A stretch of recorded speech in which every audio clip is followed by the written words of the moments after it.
Welcome, I'm Robyn Smith, and whether you're watching me in my Facebook group, the Rock Your Relationship Sisterhood, or on my YouTube channel, Rock Your Relationship Coaching with Robyn Smith, I want to welcome you.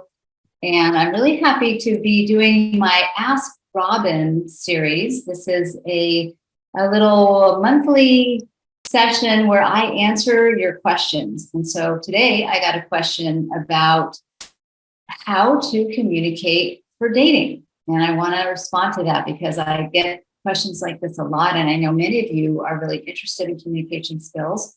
And before I go on, I'm going to let you know that there is a free communication training that I'm offering in my Facebook group for you, for women. It's called the Rock Your Relationship Communication Training. So look for the link below this video.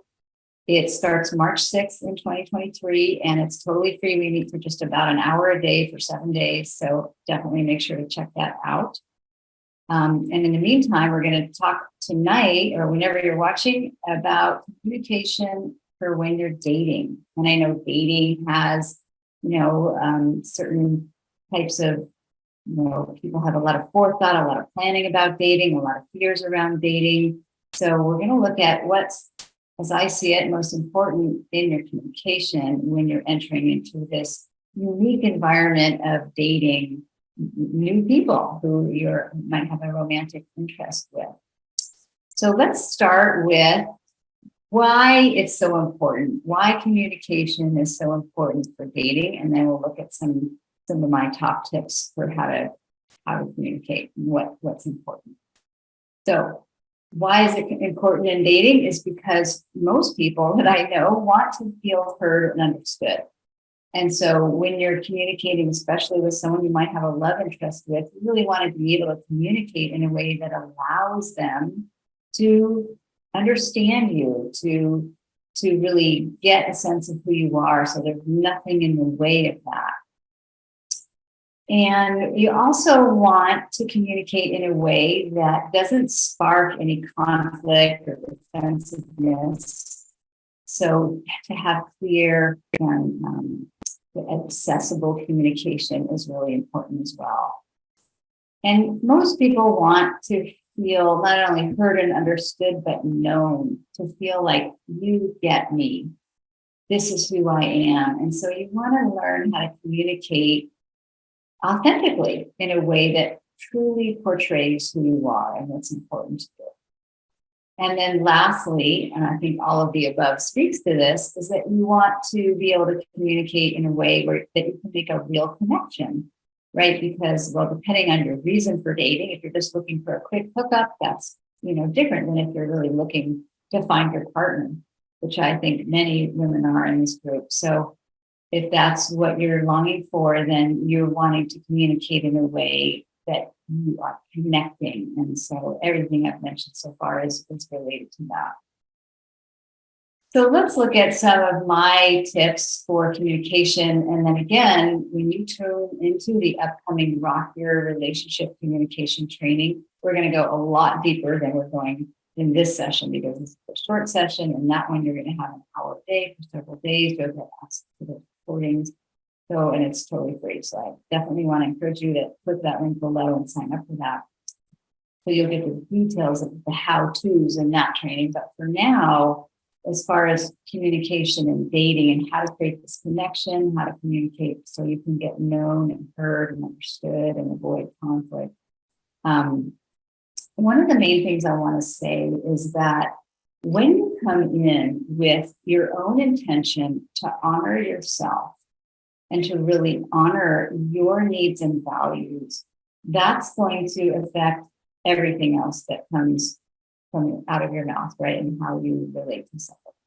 So that would be my number one is make you the priority. Make you connecting with yourself and honoring yourself, your limitations and your values, your needs and desires, make that more important than whether you make a great connection with the other person. Because when you're honoring you, then then all that's gonna come forward. Whether or not you guys have chemistry, it won't matter as much as you being authentically you, right? And honoring who you are and what you're about.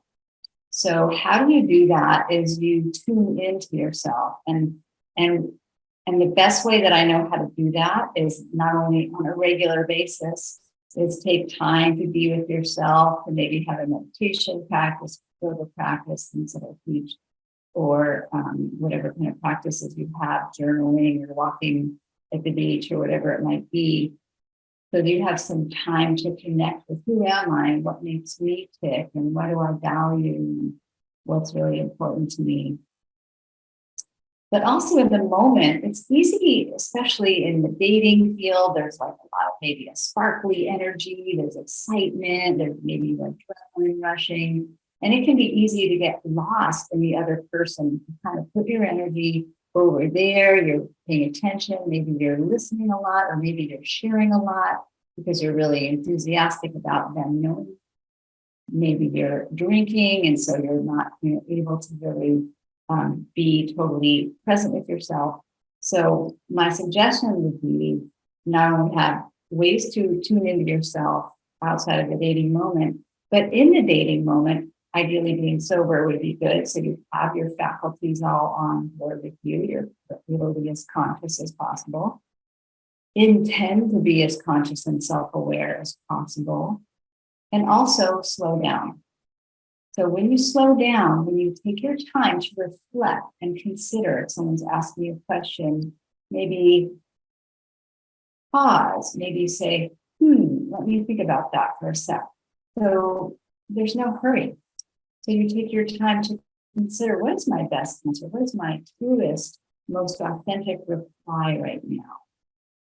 And when you can do that, you're probably going to be a lot happier with your responses than not. And then if you are shooting from the hip, if you're under the influence, trying to please somebody, then you might go home and have some regret, right?